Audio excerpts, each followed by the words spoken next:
Hello and welcome to another draft of Duskmourn. It says premiere. We're not caught up yet. We will be pretty quickly uploading one video a week because I'm not filming every single day of the week. I'm doing this for fun. So we're gonna get into the foundation stuff very soon here.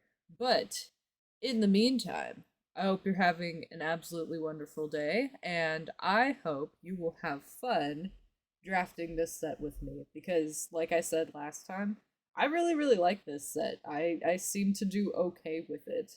Um, and I am just so excited to see what's going to happen next. As always, there will be a partner video on Patreon at the same time this one is uploaded. So if you want to see double the fun, you can keep me company in two different ways. If you don't want to pay money to support some person online doing some random drafts, I totally get it.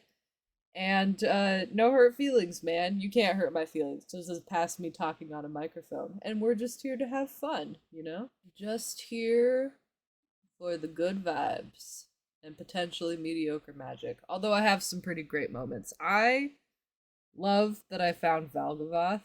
I think he's an amazing card. Only problem is the dude costs 9. So we're at a point where unless I have a good way to consistently take the game into the late game where I'll have enough mana to play him, or I can do the black white reanimator, he's probably not going to work out super well. Like maybe doing black green would be helpful. We can ramp into him. But how can you not pick Valgavoth if he's the first pick in your pack? That's so exciting to see.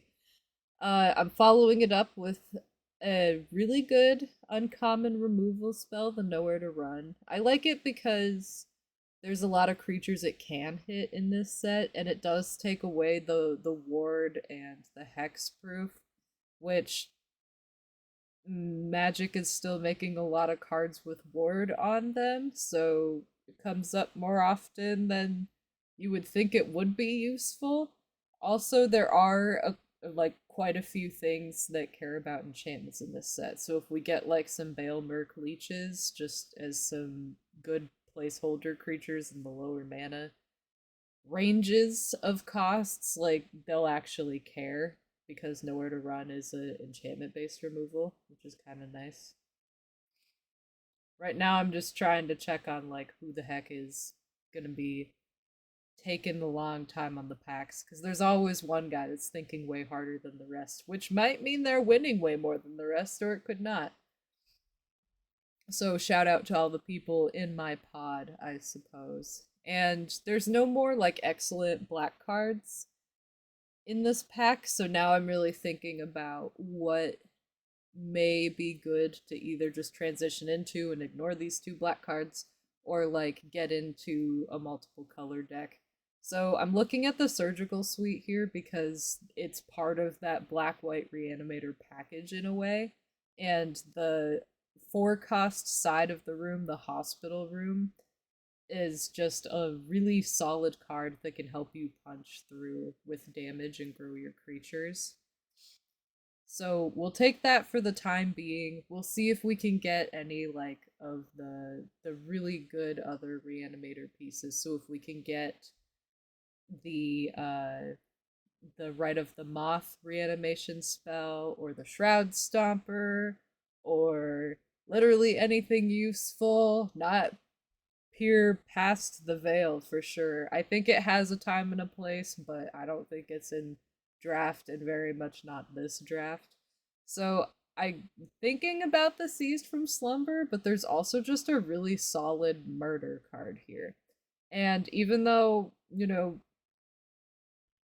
we could potentially pick either since I'm seriously considering black white at the moment, murder is a little bit safer because if I want to drop white and grab a different color depending on the cards we see, it's easier to do that if I don't commit more to white. And the thing with Seized by Slumber is it's really expensive unless you're targeting a creature under certain circumstances. So in a way, murder's just like it's a slightly better card. Plus, it's a classic, and I'm a sucker for those. So we went with that. I'm thinking about the appendage amalgamum just because I'm not really sure I want to dip into any of these like common or uncommon red cards because the uncommon creature there cares about if you have like a lot of unlocked rooms or you're playing enchantments regularly. We do get Nashi, and at this point in time, I haven't played with Nashi before, so I was seriously considering it. The only problem is like I don't know how well it's gonna work with like a reanimator strategy, so it's like do I want to be that person that just grabs like all the rare cards in certain colors and hopes that they work well together? That's what I'm considering here because it is fun. Like there's a reason it's exciting, and part of that is because like generally rare cards and mythic rare cards are just good.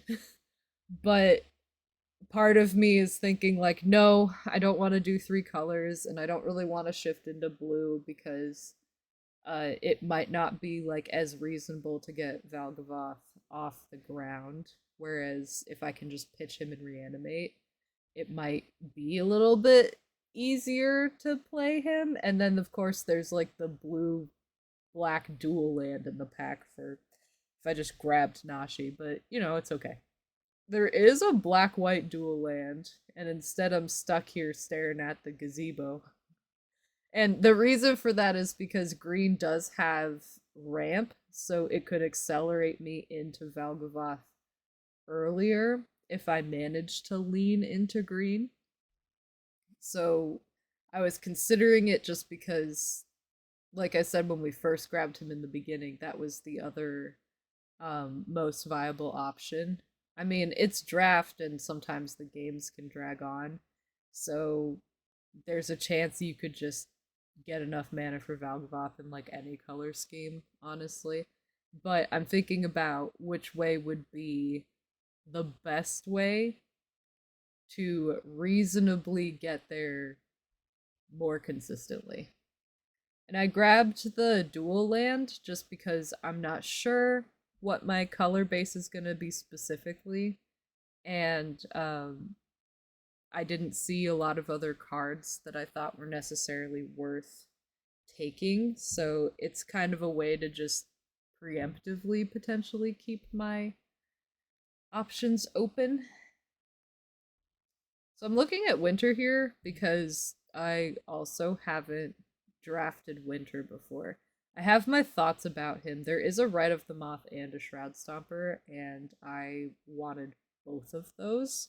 Because if you can get Shroud Stomper off the ground and it doesn't get removed, that thing always puts in work. So I'm taking that, and I'm realistically thinking Rite of the Moth won't get back to me. But you know, maybe it will. There's always a hope. I'm thinking about Fear of Infinity just because I think it's such a fun card, especially if you can back it with a couple of enchantments or like a second copy of itself. It always seems to put in just enough work to make a big difference in a game. Like I've never had it be not impactful unless you play it like right before you're gonna die anyway and it doesn't matter. Um, because it can't block, I guess. But I didn't end up taking it, which is probably for the best right now, just to keep things less confusing by going too wide on the colors. I do have a couple dual lands, so you know, it's a little up in the air on whether it would have been okay or not okay to take it. I'm sure y'all out there probably have opinions. And then I'm just grabbing a pretty good reanimator card that can double as an exile effect for a problematic creature if I need it, but I guess that would be like the second reanimation piece we have that can hit Valgavoth because the surgical suite can only reanimate creatures with mana cost 3 or less, which is okay. The Rite of the Moth would be better because one, it has flashback, and two, it costs 4 mana instead of 5. But 5 mana compared to 9 is still pretty good. And I know what you're thinking. Like, you have no way to dump Valgavoth in your graveyard yet, but we'll figure that out later. We're not there yet. I'm thinking if we can find a one of the black mill effects, the commune with evil, that would be really nice. Or there is that goat that lets you like discard a card that could be helpful to get some of these like big creatures if they're in our hand somewhere else. Right now I'm grabbing the Defiant Survivor uh as just a consideration in case I do want to branch out into green as well. There's the commune with evil that I was talking about, so go past me, you can do it. And I did grab Drag to the Roots, which is why I'm seriously considering like getting into green a little bit here. I also think that the Manifesting Dread, it's a good way to get a wide board with the Defiant Survivor, but also like you can dump things into your graveyard that way with Manifesting Dread. So there was a little bit of a consideration for green here as well, but I think it is risky because I don't have any dual lands that care about green. Keys to the House does help mana fix, but I don't know. So there's something about drafting 3 colors that makes me nervous, and somehow the Rite of the Moth got back to us. Oh, there's one of the possessed goats that I mentioned to help get some cards out of your hand and into your graveyard if you really need it. It's slightly pricey, but you also get to make like a really buff goat because it gets like +3/+3, so it gets big for the price of discarding a card. And right now I'm just grabbing like some other things from the packs towards the end here. And I'm just grabbing the ones that are in our color because they're slightly more useful. But at the same time, if you grab the ones that are more in your colors, hopefully other people in your pod will see those colors as less available and maybe they'll stay away from what you're trying to do. Because clamoring over cards usually doesn't let you have the strongest deck.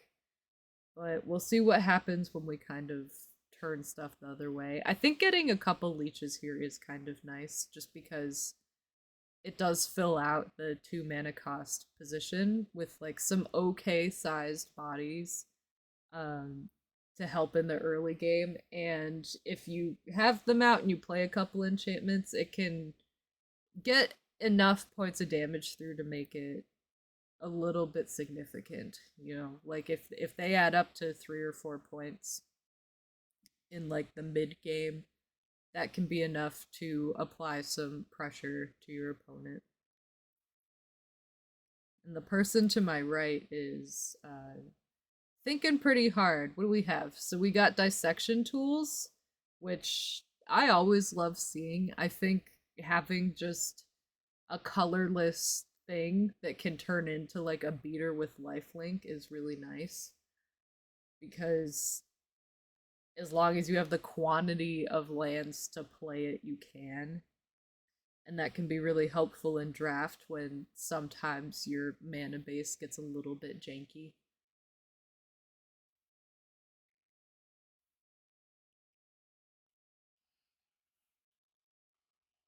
The only thing is, to equip it, you have to sacrifice a creature.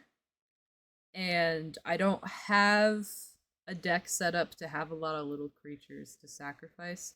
That doesn't mean I'll never be able to, but it doesn't mean I'm gonna be super successful with it. Here I'm looking at the Fear of Infinity because I'm thinking to myself, oh, if I grab the first one, I could have the second one too, and then the blue-white dual land I picked up would make a lot more sense. But no, you had to go grab green stuff because black-green is in the colors of milling, and being a born and raised commander player, I guess you could call it, for my Magic career, like I am inclined to make the greedier value based big fat plays. I think that they're so much fun.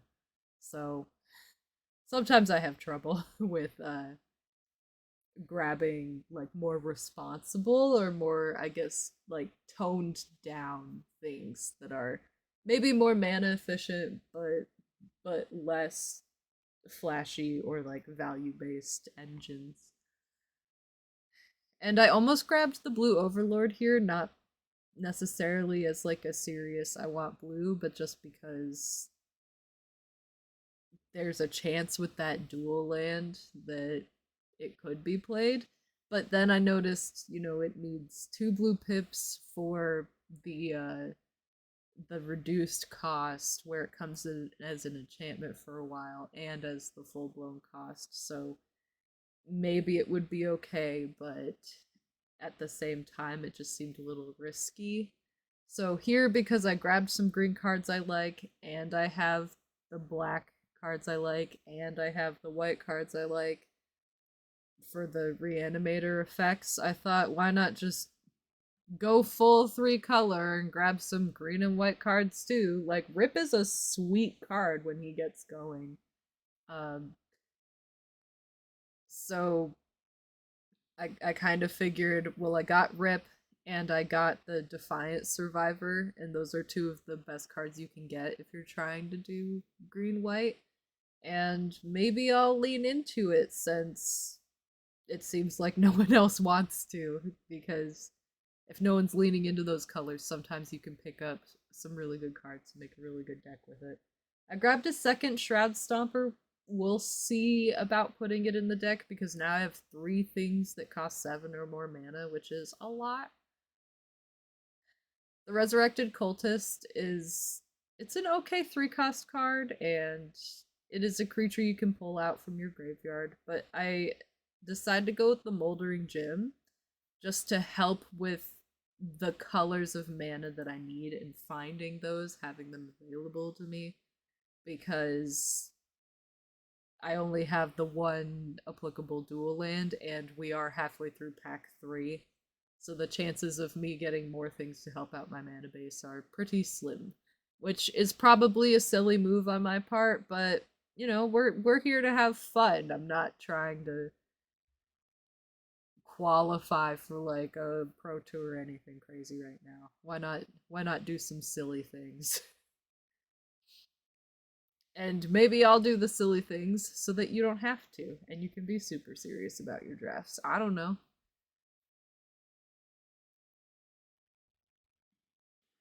All right, here we are after the draft pick. I'm going to take a minute to think about what I'm doing, and I believe my past self will make the best decisions possible and will make a deck that's actually competitive. So, with all that pressure on myself, I'm going to get going and I will cut to you after I've made my decisions. All right, here's the finished deck. It's wild, as I'm sure you can see here. So, I have 10 creatures, and 3 of them cost 7 or more mana. So, yes, you can call me greedy and crazy, but I'll let you do the serious drafts. And I do have the dissection tools, so technically we're at 11 creatures because the dissection tools makes one. But we do have some mana fixing with the Moldering Gym and the Keys to the House. We have a little bit of removal with the Nowhere to Run, the Two Seas by Slumbers, and the Murder. We've got some ways to mill things. We've got the nice reanimation with the Surgical Suite, the Red of the Moth, and the Liver Die. So I'm kind of excited, even though the best way to put this deck would be jank, especially since past me was like, oh, we don't have to worry about a mana curve. You can have 2 Shroud Stompers and a Valgavoth, because why would you like take out one of the Shroud Stompers to put in a card that's a little more responsible? Like, I don't know, how about a card draw spell? But we're not apparently worried about that, so we're gonna roll with it and just not be worried about it. All right, first game opening hand is trash. We have 2 lands, and I don't know how I feel about them. Like, we have a green and a black, which is nice. They're not the same color. But, like, Monstrous Emergence, I guess we could use like with the Shroud Stopper because that thing's got a power of 5. So like technically we have early removal, but man, I really need a third land here so we can play the Appendage Amalgamum on time, and then that gives us time to not get blown out before we like draw some more cards and or something useful. I mean, the leech works. We got a 2 cost spell that isn't our 1 removal to burn. It's not a land, but I guess it's useful. Technically, she can't be blocked because they don't have a glimmer at the moment. We'll see if future me jinxes past me here, if they play like a tunnel surveyor or something. And it would be nice if she could connect, because we could take Valgavoth or the other Shroud Stomper, put it in the graveyard and shuffle, which would like thin out the deck slightly, I suppose you could say. We got Dragged to the Roots, not 100% what we wanted to see. However, we do have the Cynical Loner who can hit somebody. I decide not to. That's okay. There's a good chance I'm thinking, like, because my mana base is so restricted right now, we haven't gotten lucky. We're not drawing like an actual god right now. Um, there is the issue of it may be best to just trade with their creatures to stall for more time, because if we go into a punching war when they have more mana, they will outrace us just because they have access to play more things. If I block here, they're definitely taking somebody out, so I would rather just take the 1 damage. I'm thinking really hard about taking that 1 damage. Don't do it. Don't you do it, girl. You hit the no blocks button. Yeah, yeah. Sometimes I get scared when I watch myself play because I know the state of mind I'm in when I play these games. So I play these games after I had like a long hard day of work, and it's like usually like midnight is when I start drafting, so it'll be like 11:30 midnight, and then by the time I start playing it's like 12:31 in the morning. Sometimes I don't finish till like 2 or 3 depending on how long all this stuff takes for the games to load and la la la. So there are moments in time where I'm like, I know that you don't make good decisions right now. I know that. And sometimes it worries me. Okay,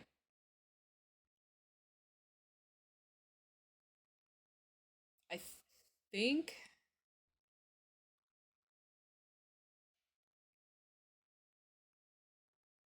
what may have been better actually was tapping down the defender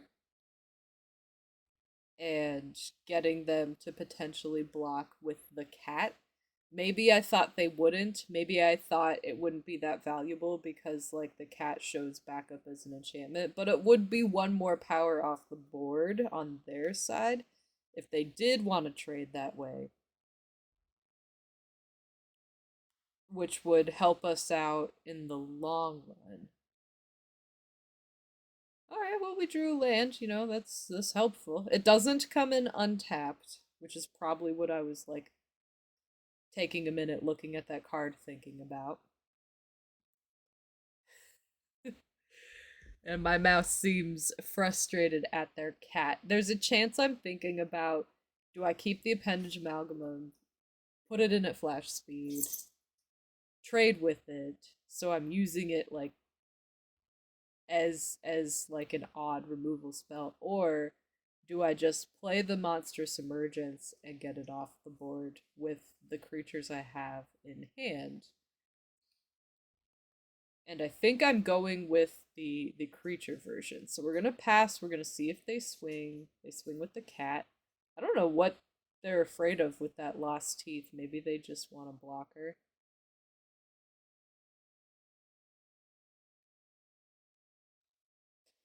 I decide not to block. They get a card.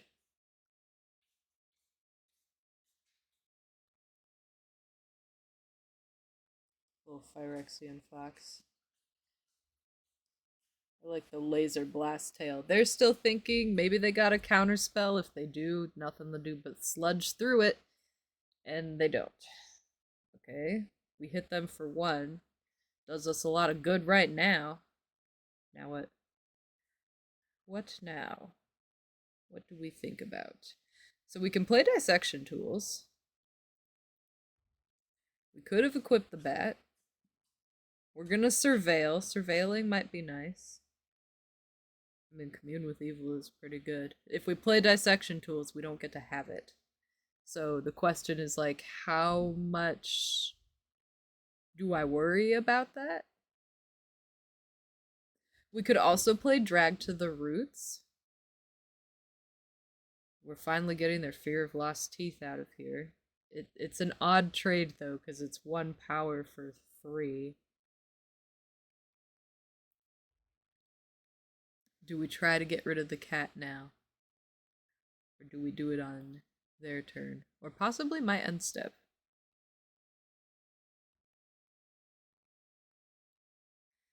Oh, if we put the bat on the leech can also threaten to trade with their cat. Interesting. Okay. And then we still have Monstrous Emergence. Mana up. We'll see if we play that. It's so odd talking about yourself, like narrating yourself. I don't know how many of you have had to do that in your lifetime.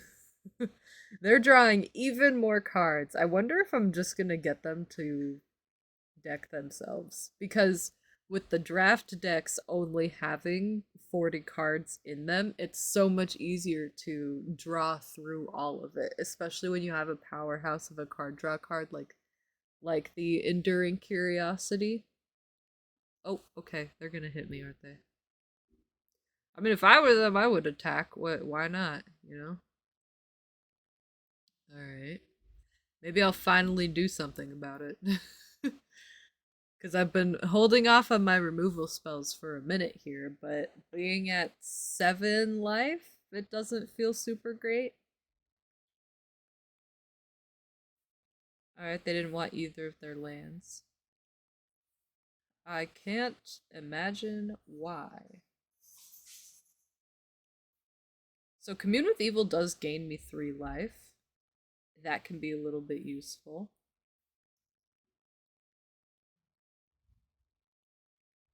We're gonna reveal the Shroud Stomper. And they let the cat go. Okay. They were thinking about it though. They could either be in full control, but I think it's likely that they have instant speed stuff. Okay, do I want the lands or do I want the survivor? I picked the survivor. We gained 3. The nice thing about the cautious survivor is if it is tapped in your second main phase, you gain 2 life. So that's probably why I wanted to keep it, because if I play it next turn, the turn after I can equip it with the bat, tap down a blocker, and swing, which might be nice. The drag to the roots also does cost 2 less. And they're making me discard 2 cards. Yeah, okay. We're discarding the Shroud Stomper. And the Survivor. That's what present me would do right now too. Even though we're both passed to you, so you know.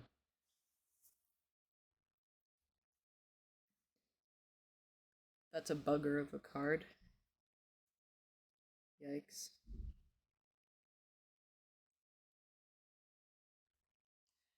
Oh, I discarded. I didn't discard. I sacrificed the bat.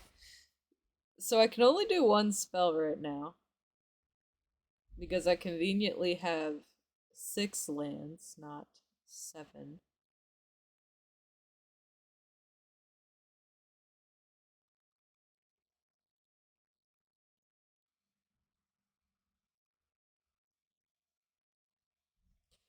And we go for the kill because I don't want the end step trigger to go off again. That thing is nasty. We'll see what they do. Alright, they're gonna manifest dread. They get a 3/3,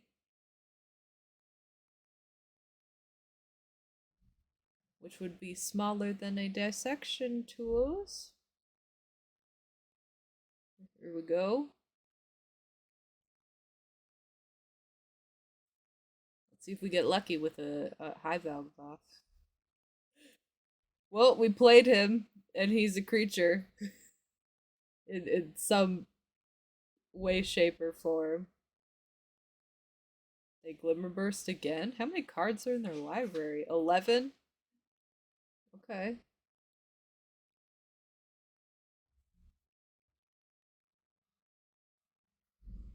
Dang, that glassworks hurts, man. Okay. I think what really put us on the back foot this whole game is the fact that we just didn't draw that third land for the longest time. And hindsight's always 2020, so you can say like, "Oh yeah, you know what? You should have just mulliganed and da da da da." But if I had drawn that third land, we would have been set up really nice for a long time. Okay. They countered our one out.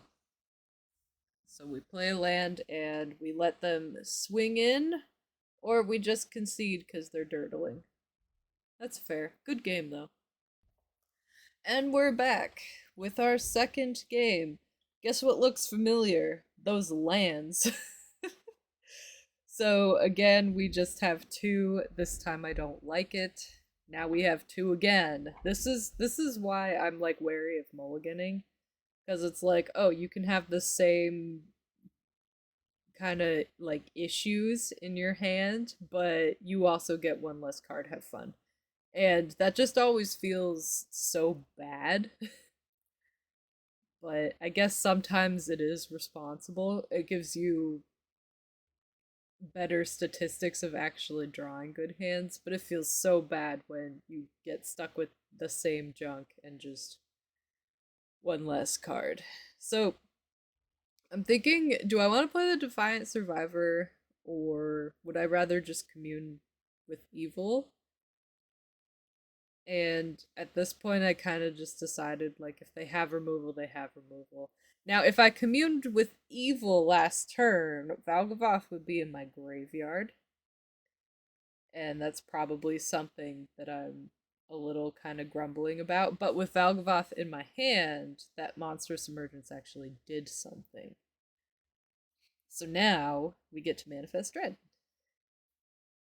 And we didn't get a creature, but our deck is a little bit light on creatures, so I'm not sure how much room there is to grumble about it. It's still gonna make like a wide board if I can continue the onslaught, which I think is what we're gonna do. As long as that Defiant Survivor keeps swinging, it will slowly lead us to victory. And at this point, I'm thinking let's just keep the opponent off balance, swing with everything. If they attack us with a bunny that they potentially put a counter on, I'm not worried. Oh, they have the Jolly Balloon Man. I think the Jolly Balloon Man is really fun.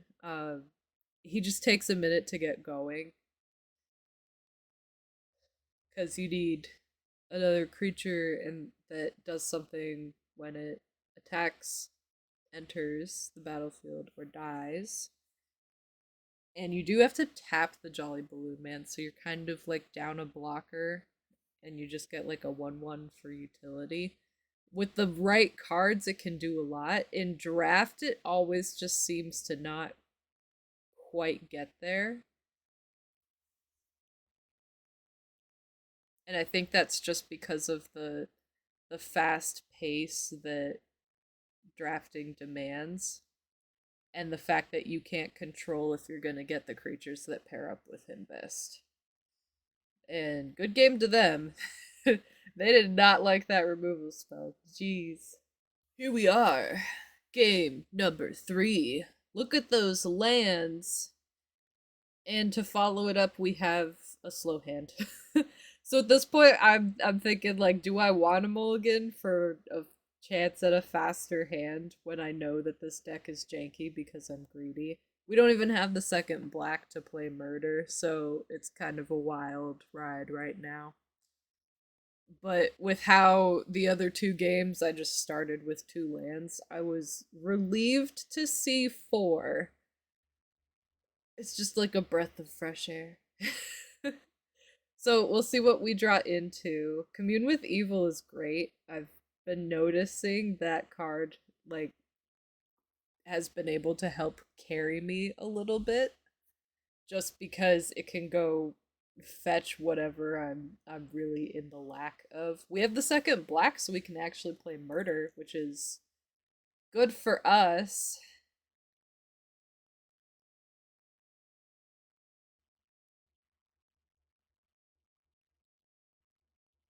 Okay, Glassworks wasn't ideal, of course, but our surgical suite does something, which is nice. And I don't think removing the 1/1 token is our best bet. So we're gonna put the Glimmer Seeker back and we're gonna see if they have a good way to deal with anything. Obviously, no blocks. Whenever someone attacks like that with a 1/1, if they're really bluffing that hard, they can just have it. Oh my gosh. A second Glassworks isn't great for us. But whenever they do that, I'm always suspicious they have like a combat trick, because the likelihood that they're just throwing away a creature or trying to call us out with something that bad is so low. Yikes. You don't take a land, skim past that. My thought here was we have high cost stuff. So if I grab a land, perhaps when I later grab one of my high cost creatures, I can play it because with the five lands on the battlefield and the one in my hand, if I got one more land, then if I drew the Shroud Stomper, I could play it.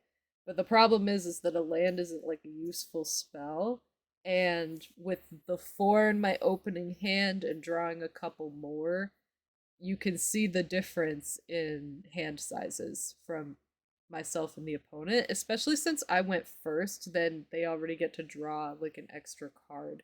So they've been up a card this whole game, and less of them have been lands from the looks of it so far, which is just a little bit of cause for concern because I'm gonna run out of gas and useful plays before they do. The nice thing is, if the leech stays alive, the surgical suite side of the hospital room we have does something.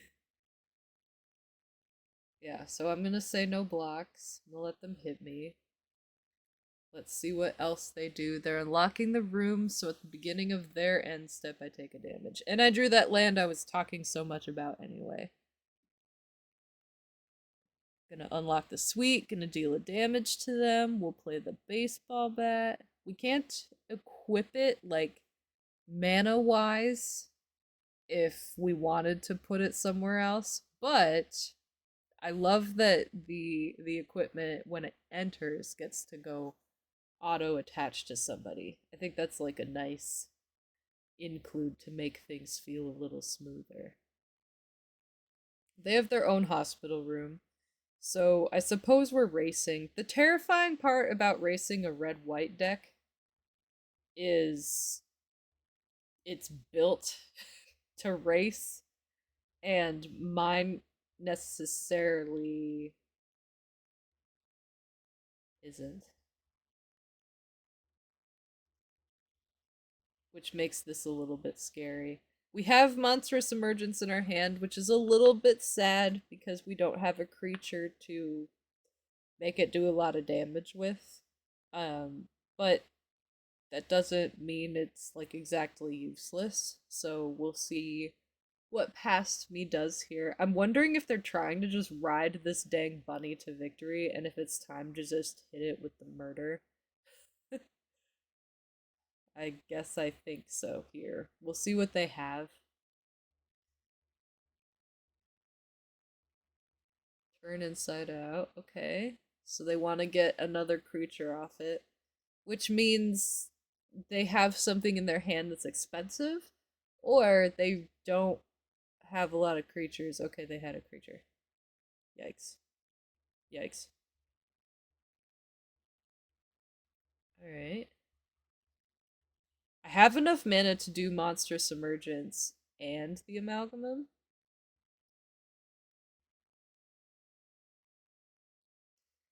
So that leech is gonna put in some work. Here he goes.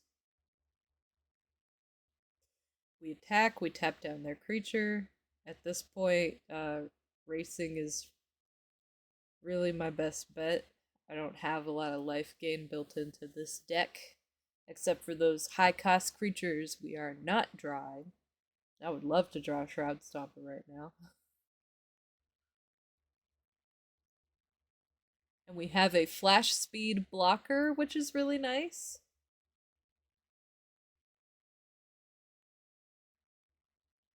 Okay, another small creature.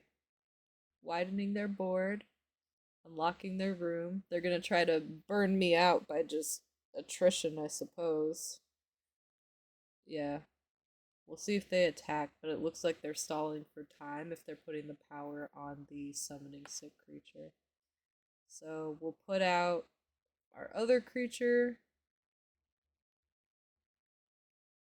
A land is not helpful, but we're gonna apply pressure, tap down the one they put the bat on.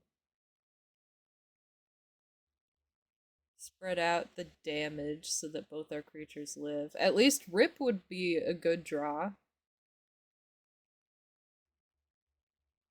I think tapping down the orphans was smart here. Not just because it has a higher power, but also because they can use the surgical suite to reanimate it, which would give them like another blocker next turn if they don't draw something useful. We'll see what they do, but they have no cards and they're tapped out. So either way they block, we would have lethal damage. I don't know if they're thinking really hard about nothing or if they're kind of just being a sore loser here and running down the timer. And I guess this is a good note to say that I trust all of you out there are awesome, good people, and you don't do this to other people when you're upset that you're losing.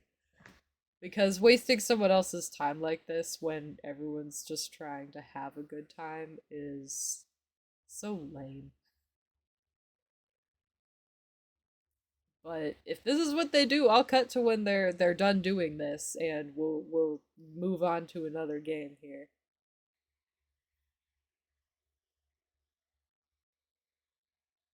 Take that, you loser. I just want to be clear that last game they weren't a loser for losing. They're a loser because they had to be so butthurt about it that they ran down their timers to waste my time.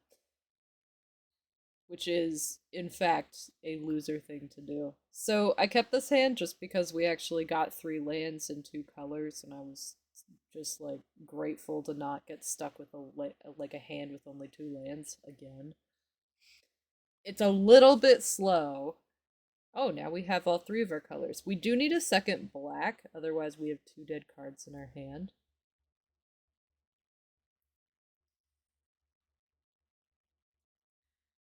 But we'll see what happens. We'll see what I want to do. I'm really not 100% sure what I want to do, because if we play Commune with Evil, they like whop us for 2 with their little vigilance creature. Here we can trade if I really want to, and I'm not sure that I want to. If I played the Defiant Survivor, we could hope they don't have an answer or put up another blocker, because Defiant Survivor is such a like a lightning rod for removals or blocks, but now I'm kind of regretting it because if I did play it last turn, I could have played the bat and then like tap something down. I guess because Fear of Surveillance had Vigilance, though. Like, even if I tapped one down, they'd still have another blocker. So maybe I don't regret it. I don't know.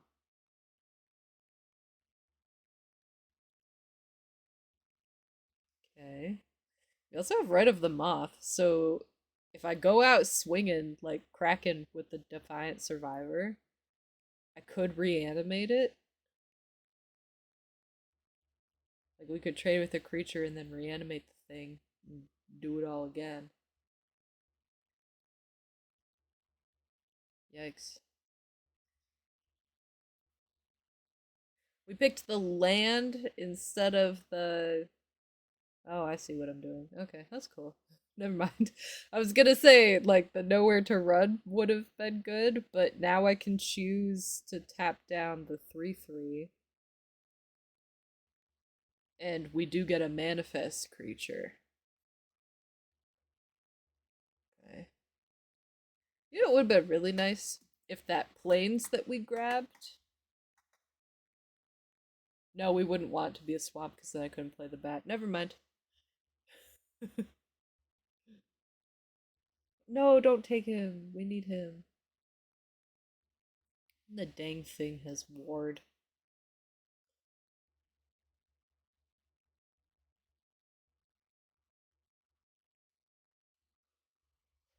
You're gonna hit for 6.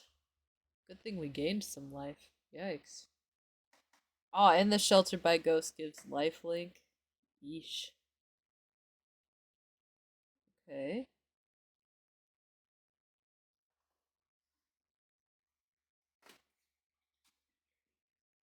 Okay. We have one blocker that can trade with a 3/3.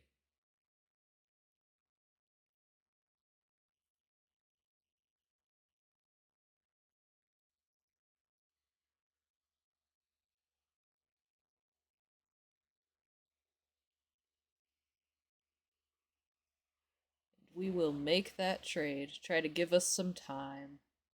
If we find another swamp, we could play murder on the friendly ghosts. Because we could pay for the ward, and then that would get rid of a big flyer.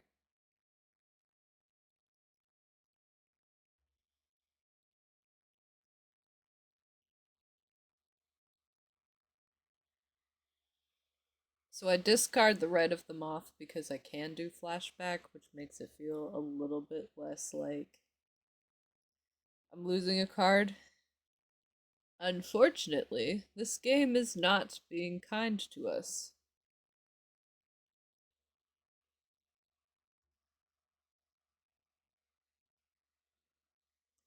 Alright, yep, there we go. And now, with full confidence, we accept this hand. Good game to the last game, by the way. I don't think I said that yet. I like this hand because we got all 3 of our colors and 3 lands, which is really cool. I hate this hand because it's slow. And we're playing against red green, which can be really scary. We have keys to the house. I will play it at some point, probably next turn. And I guess the big question would be, what land do I want? I'm thinking grabbing a swamp would be best, because with the plains we have a second white source, and I don't have any spells that need 2 green. So I think a swamp would be best, and then I can ensure that I'll have a land to play that Cautious Survivor next turn, which would be on curve. Woohoo! So we put the big guy in the graveyard. For the first time, we got to do what we were supposed to do, put the big guy in the graveyard.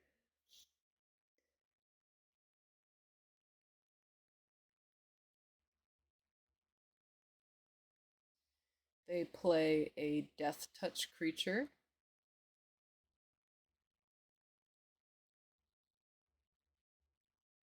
Okay. They got a little bit of a wide board going on, as expected from red green. Here we go, grabbing the second black source. Play that. So now the thought is, do I kill something on their board? Namely, I'm looking at the Death Touch creature. Because when the Death Touch creature attacks, it gives Death Touch to somebody else, and that kind of bothers me. Because that somebody else is the house cartographer that says on your second main phase when it's tapped, you get to go look for a land out of your deck. But it is what it is. And a 4/4 that gains us 2 life if it lives after attacking does sound really nice. So there's a chance this would pressure them into saying, I'll hold up my blockers and I'll trade with your creature. We'll see what they do. They also happen to be 3 colors, not just 2. And they took out my creature that's putting big scary things in the graveyard. Wow, they had 2 removal spells. Okay. I have 1 clear board. There they are, grabbing that land that they wanted so badly.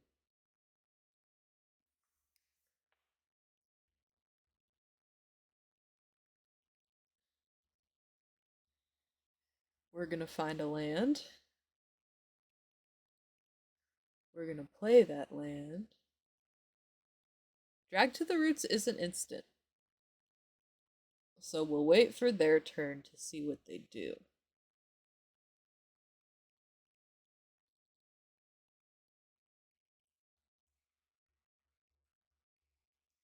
If we draw one more land, we can also flashback Rite of the Moth, and we can just slap a big old Valgavoth down, which is really fun. They had 2 beastie beatdowns, that's what I'm looking at. They're just cracking off with them.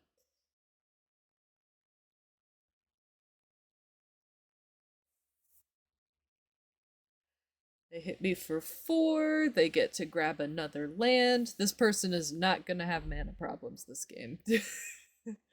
Because I am doing nothing about it. Okay, they're playing Winter. So the thing with Winter is he has Ward, but he also lets everybody draw cards. And at this point, I'm thinking about. Well, you can't target him, he has Ward. Come on. But I'm thinking about how badly I want to let Winter stick around or not. Like if I really care that we're all drawing cards. And I think the answer is with Valgavoth, like not really. Because if they target him to remove him, one, I can replay him because I drew that land to play Rite of the Moth with flashback. But 2, they have to pay his ward cost, which is sacrifice 3 non-land permanents. So right now, I'm kind of sitting pretty.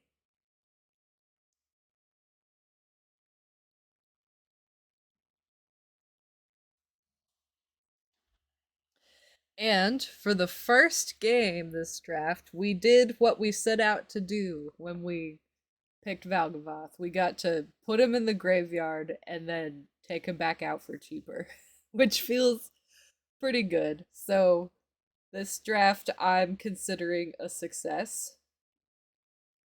And there's nothing you can say to make me change my mind on that. Not that you would, because we're friends. Ooh, what are you getting rid of? Gone. Alright.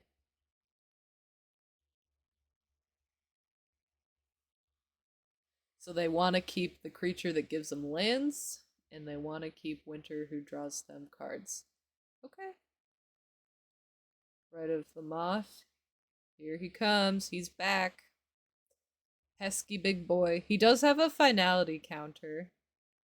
So if they answer him again, he's gone. Gone. But I also have two Shroud Stompers in my hand, which will gain me life and draw me cards. So I can keep up with what this guy's doing.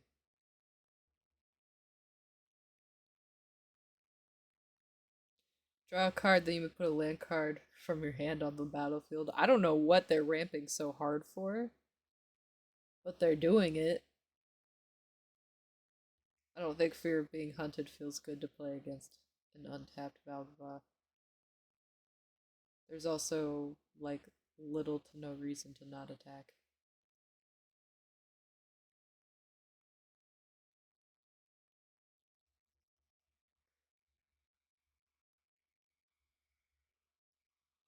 Okay.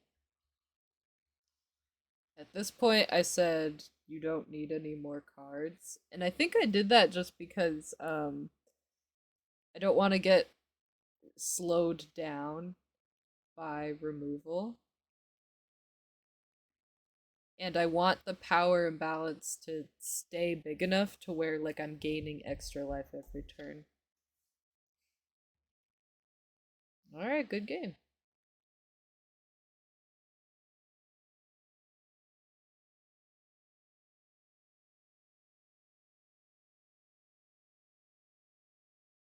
I know this hand looks kind of funky, but with the keys to the house and being able to find the one forest we need, I'm actually okay with it. Because we have 3 lands and some really good cards to help us out. And the opponent did not have a turn 1 or turn 2 play so far. They might have like something they want to play since they have an island open, but they're not putting a wild amount of pressure on us.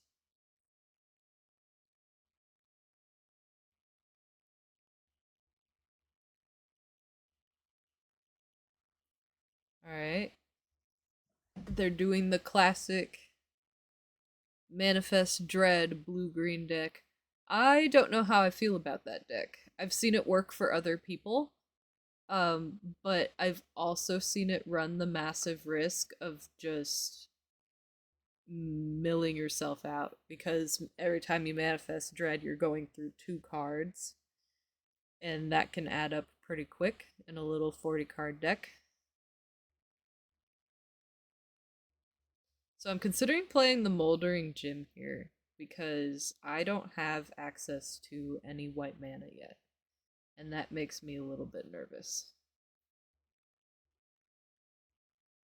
Here I'm kind of thinking if I want to offer a trade because I can just reanimate the thing.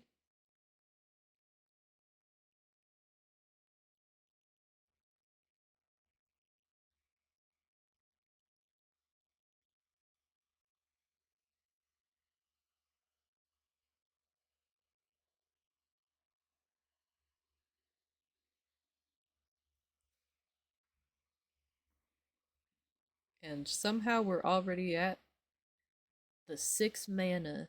Ooh. Rip was a really good find there, because when we turn him face up with those 3 counters, he's going to be a 7/7. And with a blue-green deck, with a Simic deck, they might have a hard time answering a 7/7. Oh boy. Yeah, they are busted through their deck though, because now they're pulling out lands too.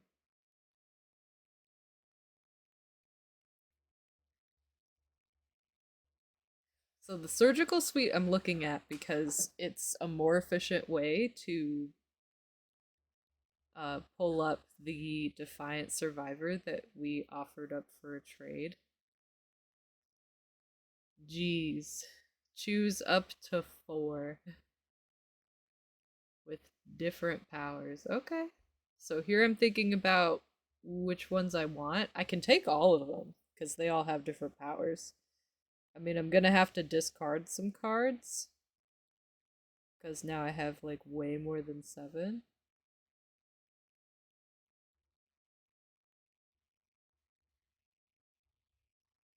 which is okay. And you'll notice tired, silly old me didn't play one of the 2 cost black creatures, and that's just part of what happens when you're doing this stuff, when you're not operating at full heightened mental sharpness. And that's okay, because eventually I won't be in a position where I have to play all these drafts when I'm really tired. And when I get to that point in time, I'll be releasing videos way more often. We'll be able to hang out and have fun way more. And I'll be able to make more optimal plays. But for the time being, you know what? It's still fun. And if like slight misplays irk you, this probably just isn't the channel for you. Because you complaining about it and telling me about it in the comments will do absolutely nothing, I can promise you. Past me does not care, nor can she hear you. So right now I'm thinking about if I want to play the murder card, and I'm like, let's have them stack their blockers first so they get blown out. We'll end the big one that grows. Oh, they didn't like that. Good game. Where are we? Ugh. Back to 2 land hands. What happened? We were on such a roll with okay draws. I'm over here thinking, hey, if I draw one more land, I'll be fine. But, like, that's always the conundrum, isn't it? And it's like you're not even sure you want to play the baseball bat on turn 2 because you get the mana efficiency if you play it when a creature is already out. So, oh, we got lucky with that 3rd land. We'll see what happens. So I'll play the Moldering Gym. I'll grab a 4th land. That way I can play the Survivor. I'm kind of lucking out with my opponent not putting a lot of pressure on me yet as I take my time to dirtle around, especially since they're playing red and green again. I mean, technically they're Jund. I see that swamp.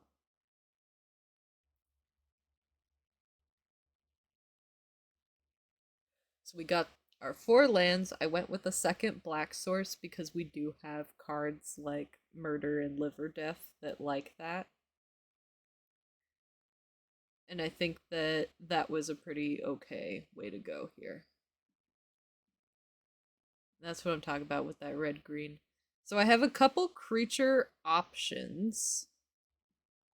I could also vote to just do the drag to the roots on their aggressive creature. And my thought for that being I could play something, and then with the way that these Jund decks operate, they're likely just gonna kill your blocker and like punch through. But we're gonna see if they have that, because sometimes you just gotta slog through those removal spells. Okay. Say its name. I wonder if they have an Altinac. So if they didn't exile my creature, I could have brought it back with the Surgical Suite. That's what I'm looking at here. So now I'm wondering, now that he has, or she, now that they, I should say, has Delirium and their creature's bigger, do I want to just stop messing around and just get rid of their creature?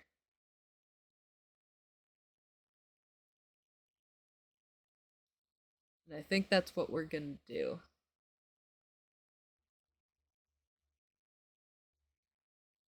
And if I draw another land, I can play the Dissection Tools, which makes it a pretty good blocker with the Death Touch. So we bought ourselves a turn here of no attacks. Fear of missing out is a very terrible card. It's spooky. Okay. A Moldering Gym. They got another land. We still don't have one. And our creature was exiled, so we're not bringing it back. But I could play Rip, and then if something happens to him, We can bring him back, which I kind of like.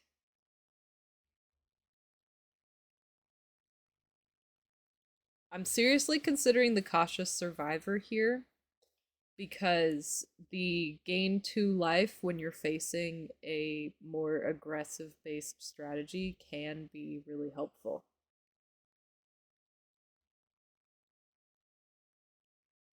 The only thing is that the survivor does have to be tapped to gain the 2 life, and like the crackback from a 5/5 feels kind of blech. I mean, I would play the dissection tools if I was past me, but I wouldn't be surprised if I want to like set up with Rip or if I want to equip the baseball bat to like threaten a trade that way.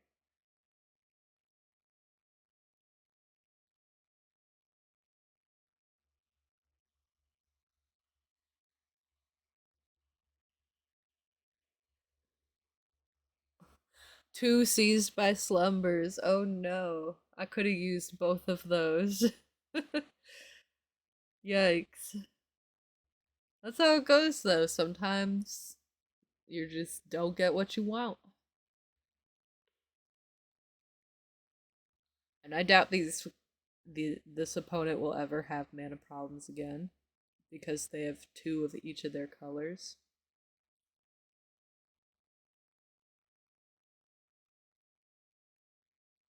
They are churning through their deck. Like the amount of things going in their graveyard is quite wild. Although with how aggressive they are, I don't know if waiting for them or like stalling enough for them to deck themselves is really a viable option here, unfortunately.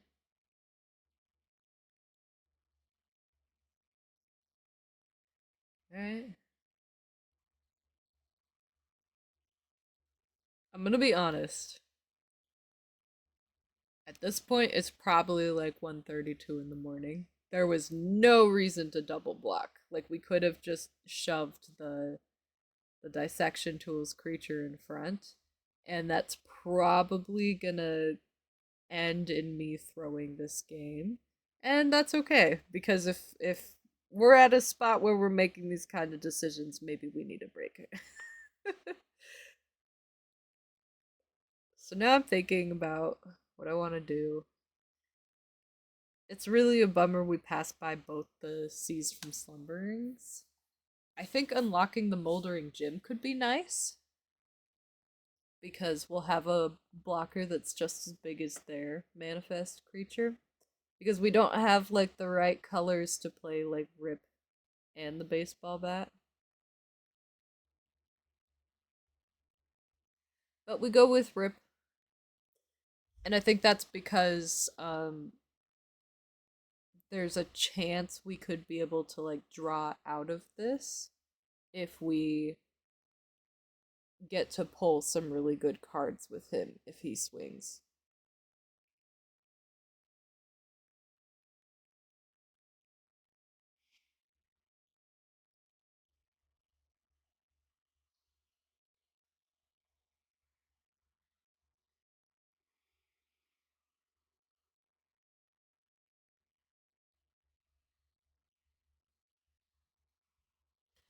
So with the fear of missing out and that untap there, it means that the 5/5 gets to swing twice, which if we don't block the 5/5 is going to be lethal damage. But what really threw this game was the last turn where I did the double block for no reason other than it probably didn't occur to me that the dissection tools have death touch. And that's just me being silly.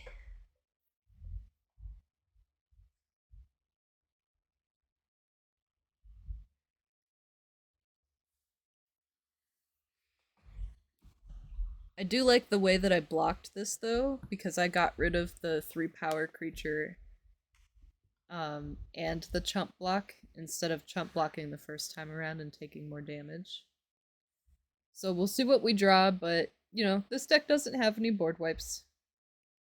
So I doubt it will be anything that can turn the game around. And I think the opponent knows that. They're just doing their due diligence to make sure.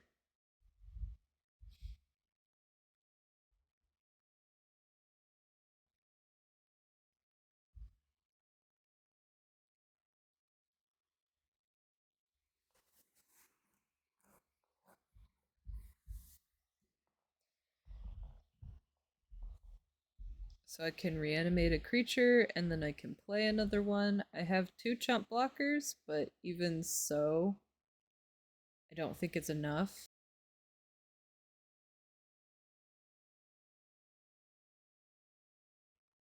I think what I'm thinking about is putting the dissection tools on the bigger creature, just because the dissection tools have lifelink.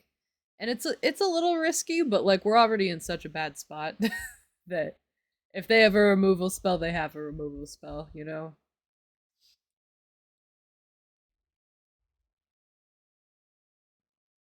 So they're thinking about either manifesting dread or sacrificing the brood spinner, I suppose. They did nothing. Okay. And that's like a tricky spot to be in now because if I don't attack, then I don't gain the life, so like I'm pressured to attack.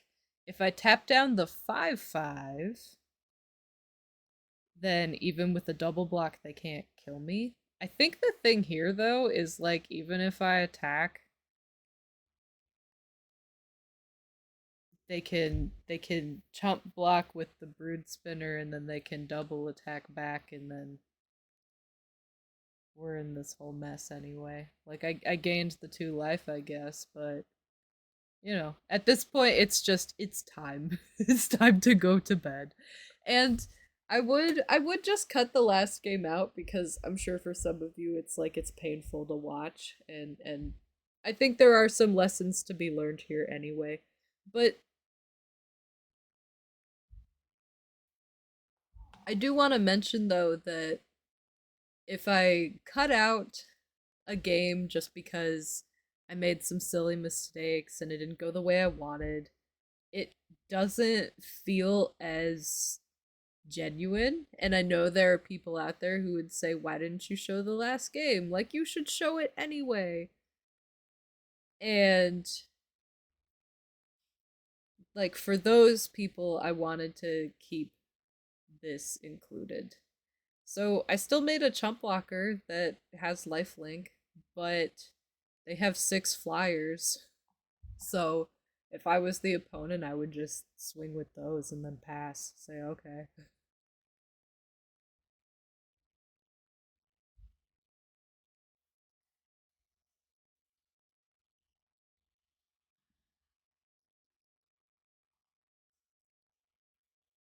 You could even swing with the. I mean, you could swing with everything, but if I'm able to block, then I gain the life. So, yeah, I would just swing with the 6 flyers and say, sure. Or swing with 5 and leave 1 back. I mean, if you swing with the 5/5, then at least I'm pressured to trade. And then I don't have my attacker anymore, which could be really useful. I don't know what they're thinking so hard about. Like, they're at 20 life.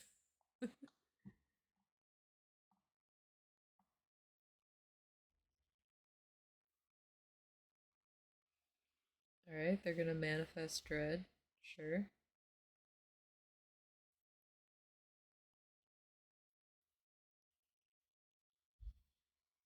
Yep, force me to trade. Sure. Gain my life. Monstrous emergence isn't exactly what I wanted.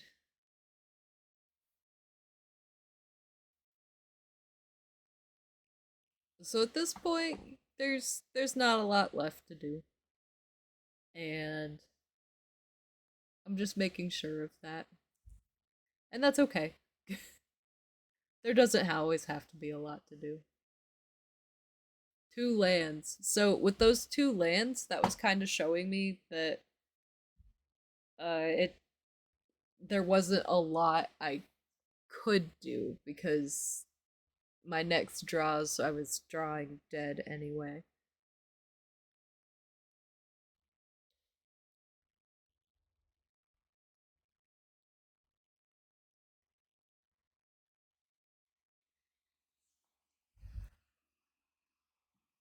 So they definitely have lethal, regardless of which way I block.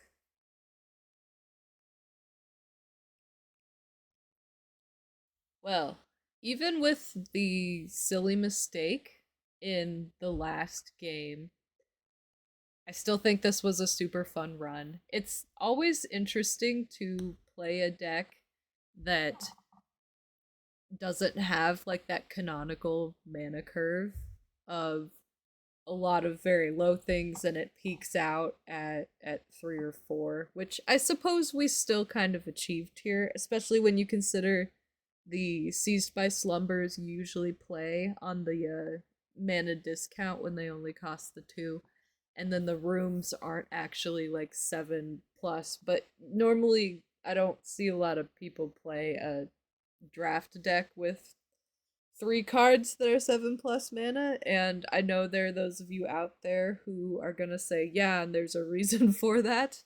But you know what? Like it's my draft and I do what I want. And you can just enjoy it or you can not watch because like no one's forcing you to be here. So for those of you who did have fun, I want to thank you for keeping me company. And even though we only got 4 wins on this draft run, the video that's up on Patreon, I do have like a really good chance of trophying. I don't want to like spoil it if I do trophy or not because some of y'all might not want the spoilers, but that one was a much more successful run in terms of just pure wins compared to this one. So, as always, I hope you have a wonderful rest of your day, and I will see you next Friday.